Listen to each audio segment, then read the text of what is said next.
It was supposed to be just another ordinary shift at Franklin's Supermart, the kind of day where fluorescent lights buzzed overhead, checkout scanners beeped rhythmically, and tired customers wandered down aisles clutching shopping lists. But for Michael Grant, this particular day carried a secret purpose because unlike the other employees in their blue uniforms, he wasn't truly just another worker stacking shelves or jotting notes on a clipboard. He was the company's newly appointed chief financial officer, a man who usually wore $1,000 suits and sat in glass-walled boardrooms making decisions worth millions. Yet here he was in khaki pants and a cheap polo shirt with a badge that read, Mike, Inventory Associate, living a double life to discover the truth about how his staff really worked and survived.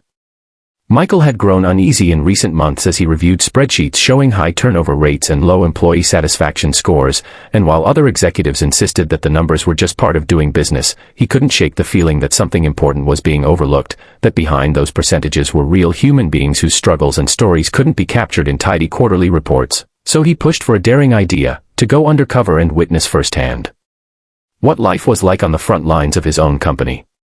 For days he blended in, stocking shelves, greeting customers, and eating in the break room, and although some supervisors were harsher than they needed to be and some employees looked constantly drained, it was all within the expected spectrum of retail life, until he noticed her.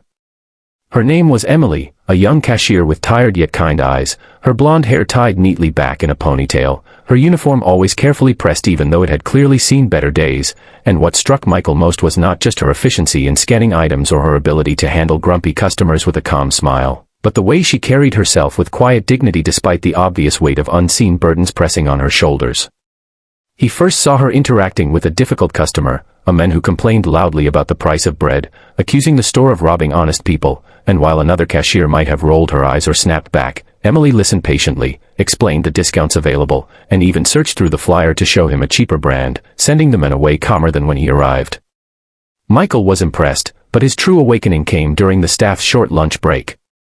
While most employees hurried into the break room with sandwiches or deli food, Emily slipped quietly to a side bench near the back of the store where she was met by a little girl with curly golden hair, no older than 6, who leapt into her arms with joy.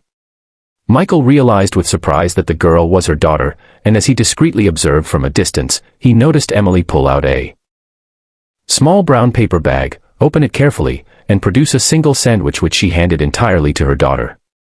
Emily herself didn't take a bite. She merely sipped water from an old plastic bottle, smiling lovingly as the girl ate hungrily, swinging her legs and chattering happily about school.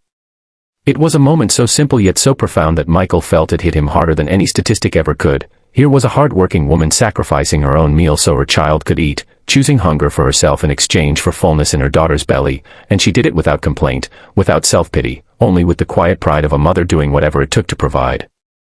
That image stayed with Michael long after his shift ended.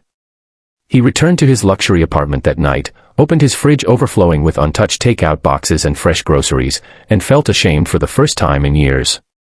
The contrast was unbearable. He, a man with more than enough, wasting food without thought, while one of his cashiers couldn't even afford to split a sandwich between herself and her child.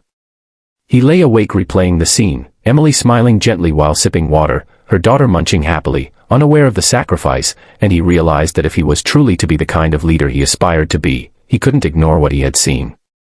Over the next few days, Michael began paying closer attention to Emily, listening quietly as she chatted with co-workers. He learned that her daughter's name was Lily, that she was raising her alone after her husband had abandoned them, that she often picked up extra shifts but never complained, and that she sometimes struggled to pay rent on time yet refused to burden others with her problems. What amazed him was her strength. She laughed with Lily, she smiled at customers, and she kept going even when it was clear she was exhausted.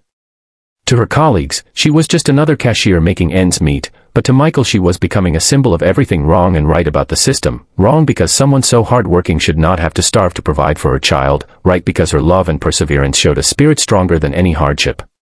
One rainy evening, fate brought their paths closer. As Michael was leaving, he spotted Emily and Lily outside in the downpour, struggling with a broken umbrella.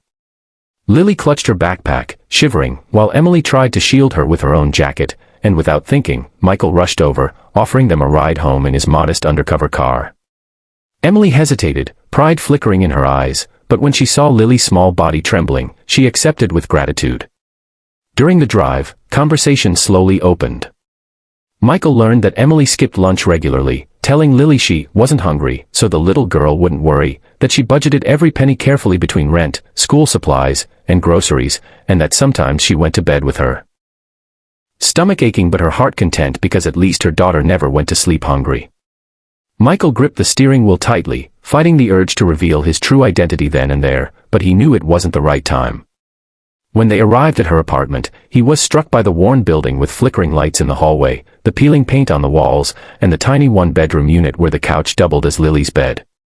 Yet inside it felt warm, decorated with Lily's colorful drawings and kept spotless despite its poverty. Emily offered him tea in a chipped mug, apologizing for its condition, but Michael saw only generosity in the gesture.